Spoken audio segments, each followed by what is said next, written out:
अस्सलाम वालेकुम everyone, welcome back to my YouTube channel. So आप लोग सोच रहे होंगे कि महरीन कहाँ आई हुई है। तो ये था हमारे कॉलेज में अगेन फ़न फेयर, जहाँ पे मुझे ऑफ़र आई थी स्टॉल लगाने के लिए और मैं अपनी सारी चीज़ें प्रिपेयर करके अबू बकर के साथ स्टॉल लगाने के लिए कॉलेज में मौजूद हूँ। गाइस फाइनली हम कॉलेज में आ गए हैं और ये अपने भाई की बारात पे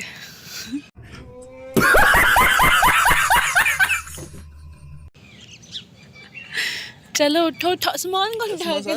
जी हाँ जी।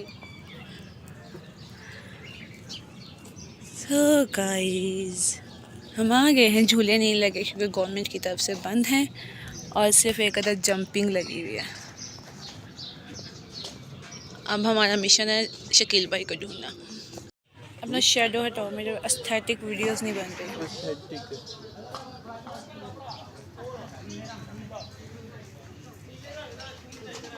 गाइज़ मैं इसको टॉन्ट मार रही हूँ, अपने भाई की बारात पे आया और ये मुझे टॉन्ट मारा कि तुम इस नाइट ड्रेस में उठ के आई हो। मुझे बताओ ये कहाँ से नाइट ड्रेस लग रहा है, कहाँ से लग रहा है ये नाइट ड्रेस।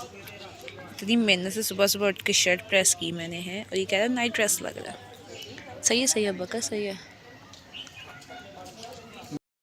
चलें ओपन करना शुरू करें।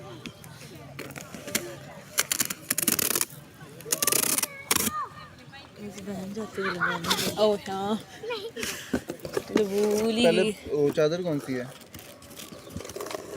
चादर कौन सी है? फिर तो स्कूल का दुपट्टा चुप कर, इनको पता चल गया ना कॉलेज का ही दुपट्टा यहाँ लो बिछाती हूँ। इन्होंने कहने हमारी इज्जत ही नहीं है स्कूल के दुपट्टे। पूरा आ जाएगा, पूरा नहीं आना। अब बारी है।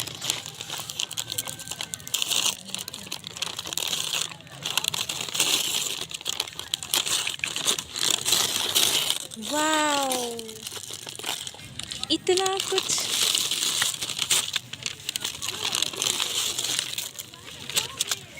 सारी इन्वेस्टिगेशन होने के बाद हमें कॉलेज में एंट्री मिल गई थी। आते साथ हमने सबसे पहले एक परफेक्ट जगह चूज़ की जहाँ पे हमने लगाया अपना स्टॉल। इस दफ़ा हम लोग जल्दी आ गए थे, इसलिए हमें एक अच्छी सी जगह भी मिल गई और साथ में हमें 2 टेबल्स भी मिल गए। वैसे मैंने पहले ही मैम से बात कर ली थी कि मुझे इस दफ़ा 2 टेबल्स चाहिए ताकि मेरी चीज़ें बहुत अच्छी तरह से सेट हो जाएं। लास्ट टाइम जब हम लोग कॉलेज पहुँचे थे तो बहुत ज़्यादा स्टॉल्स लग चुके थे और स्टूडेंट्स भी आ गए थे, जिसकी वजह से हमें बहुत मुश्किलात का सामना करना पड़ा था। बट इस टाइम हम लोग सबसे पहले पहुँचे थे और अभी बच्चे भी नहीं आए थे। लास्ट टाइम तो हमारे साथ ये हुआ था कि जैसे ही हमने सारी आइटम्स ओपन की थी हमारी स्टॉल पर रश लग गया था और हमें समझ नहीं आ रहा था कि इनको सबसे पहले डील करें या अपनी चीज़ें अरेंज करें। बट खैर इस दफ़ा हम लोग जल्दी आए थे और हमने बहुत ही खूबसूरत टेबल अरेंज कर लिया था, जो कि आपने वीडियो में देख लिया है। दिस वाज माय प्राउडिंग मोमेंट, क्योंकि इस टाइम मेरे स्टॉल पे थी मेरे कॉलेज की सारी टीचर्स विद वॉइस प्रिंसिपल। और यहाँ पे मुझे मेरी जियो की टीचर ने पहचान लिया और कहा आप महरीन हो ना। फिर उन्होंने सब टीचर्स को बताया कि ये इसी कॉलेज में पढ़ती थी और सब टीचर्स ये सुनकर बहुत खुश हुई कि हमारे स्कूल की ही स्टूडेंट है। सब टीचर्स ने एक एक ब्रेसलेट बाय किया और उनमें से एक टीचर ऐसी भी थी जिन्होंने कहा कि हम टीचर्स हैं, हमें आप कम पेमेंट में नहीं देंगी। लेकिन फिर वाइस प्रिंसिपल बोली नहीं, बिल्कुल भी नहीं, ऐसा नहीं होना चाहिए। उन्होंने बहुत मेहनत से स्टॉल लगाया है तो आप उसको पूरे पैसे दें। फिर सबने ब्रेसलेट बाय किए और उन्होंने फुल पेमेंट करके, मैंने जब उनको ये बताया कि मैंने लास्ट ईयर भी स्टॉल लगाया था तो वो लोग बहुत ज़्यादा खुश हुई और उन्होंने मुझे कहा कि आने वाले सालों में जब भी कोई फंक्शन होगा तो आप ज़रूर आना और हमेशा आकर स्टॉल लगाना, हमें आपके स्टॉल का इंतज़ार रहेगा। अबू बकर को अकेला छोड़ के लड़की मुझे अपने साथ ले आई है। कह रही कैंटीन, खाली हाथ कैंटीन की तरफ जाना खैरियत है? मैम चेयर ढूंढने जा रहे हैं कौन सा।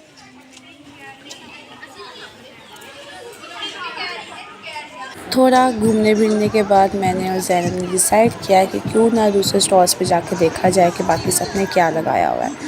तो सबसे पहले जिस स्टॉल पे हम आए वहाँ पे लगी हुई थी मेकअप का सामान, कॉस्मेटिक और मेकअप का सामान लगा हुआ था। साथ में कुछ ज्वेलरी की चीज़ें भी पड़ी हुई थी, नेल्स भी थे और भी बहुत कुछ था। मेरी नूर से बात हुई थी, मैं तुमसे एक चीज़ पूछनी है। हाँ, फाउंडेशन है तुम्हारे पास? वो पैसे वाले में छुट्टे। उसके बाद गए हम लोग दूसरे स्टॉल पर। यहाँ पे मेरे से रिलेटेड सामान पड़ा हुआ था। ये सब चीज़ें बनी हुई थी घड़ाई से और क्रोशिया से। क्रोशिया मैंने भी सीखना स्टार्ट किया था बट मैंने मिड में ही छोड़ दिया और यहाँ पे मुझे सारी चीज़ें देख कर बहुत खुशी हुई, लेकिन इनकी प्राइसेस बहुत हाई थी बिकॉज क्रोशिया है, हैंडमेड है, बहुत मेहनत लगती है, प्राइस इतनी हाई होनी भी चाहिए थी। तो इनकी 1 से 2 चीज़ें सेल हुई थी, बाकी चीज़ें सेल नहीं हुई थी और चीज़ का मुझे दुख भी था। मैंने भी बहुत जल्दी सीख लेना फिर तुम। अल्हम्दुलिल्लाह ये हो गया है बैकअप। स्टॉल बंद करने का टाइम आ गया है, सब लड़कियां चली गई हैं, मैम ज़ैनब भी चली गई हैं और ये रहे हमारे कार्ड्स। उन्होंने 2 हमें दिए थे, एक दिया था विज़िटर का और एक दिया था स्टॉल ओनर का, दूसरा भी दिया था स्टॉल ओनर का। हमने विज़िटर का ज़ैनब को पहनाया हुआ था। उप्स, हमारे आगे से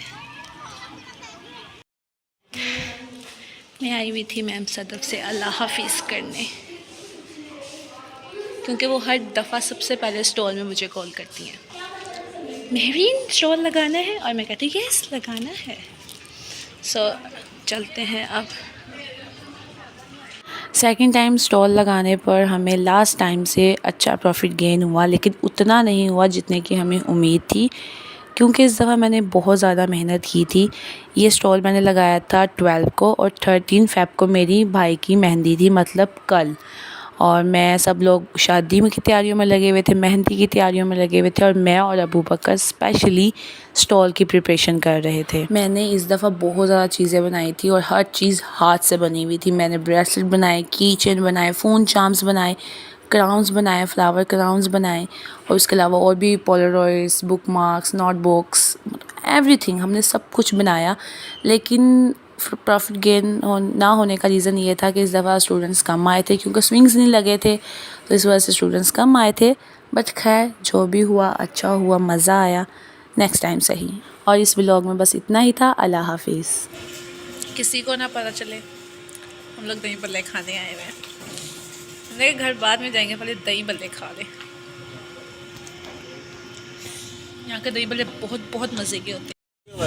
गाइस घर आने में बचला है, हमारे घर में लाइटिंग हो गई है, क्योंकि कल है मेरे भाई की मेहंदी और मैं इधर फिर रही हूँ काम चेक करने मेरे।